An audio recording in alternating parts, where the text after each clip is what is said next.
the red light.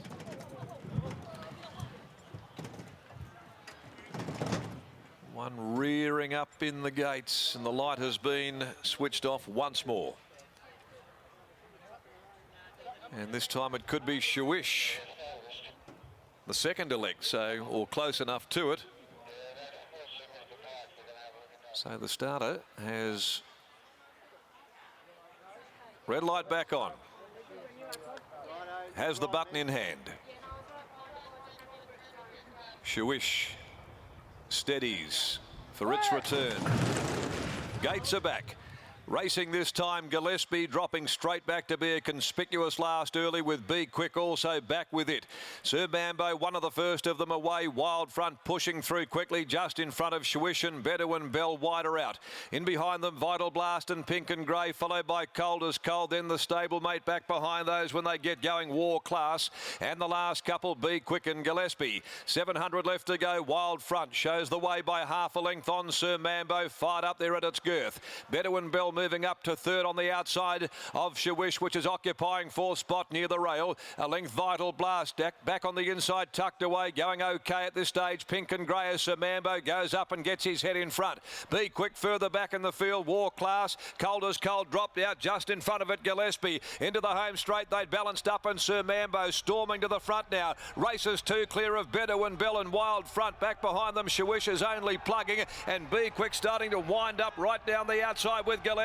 At the 100 though, he's still in front. Sir Mambo, Be Quick gets to second. Sir Mambo in front, he'll hold them, and the big fellow Sir Mambo wins it a half a length to Be Quick from last Gillespie. Bedouin Bell weakened back there to finish in fourth place, followed further back War Class, and then came Vital Blast. Cold as Cold at the head of the others. Pink and Grey. Shawish knocked right up badly from the home corner, and so did the pacemaker Wild Front.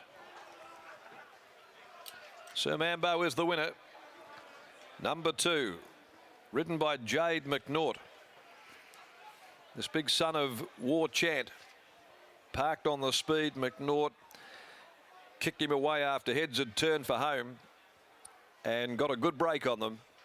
Down the outside, running on Be Quick from off the pace, and so was Gillespie, so they've done very good jobs. The leaders compounding with the exception of Sir Mambo, and deserve that win after 4 straight seconds. Talk about being a bridesmaid. First run here under race day conditions on the track where he's trained, and he had all of that residual fitness going into the race. By War Chant from Lady Mambo, prepared by Martin Allen, a part owner with L. Dennison and W. Smith, P. Heron, S. Marley and D. Borserini, L. Dwyer, M. Zoiti, H. Sniffen, Mrs. K. Officer, P. Officer, and the Zamps Syndicate, J. McNaught in the saddle. Number 9, second, Be Quick by Smug out of Rio Rose, Dion Luciani, Brad Parnham. And third, number 3, Gillespie by Trade Fair from Black in Time, Jared Noski, the rider, for trainer Liz Stremple. They've carved out a good time of 1:10.64, and margins of 3/4 and a short neck. Sir Mambo jumped 3:40 on the SP. Be Quick $7, Gillespie $5.50. The third today, the Tab Touch Better Your Bet handicap over 1,000 metres. Number 3 in Prince Devoutly is the scratching. The sectional is 34.89, 34.89. The closing 600. Sir Mambo richly deserving this victory this afternoon. Can be a bit of a hothead, but he produced his best form today, best winning form to hold on and score by that 3/4 of a length margin after the running of race number 2. Here's Brittany joining us in the yard, and she's down with trainer and also part owner Martin Allen. I am indeed, Mac, and what a deserving victory this was for Sir Mambo. Second. Were you sick of being a bridesmaid, Martin? Yeah, definitely. It's just been so consistent, but so frustrating. We're never really getting beat by far either, so a bit similar today. I was a bit worried Jade might have went for home a bit too soon.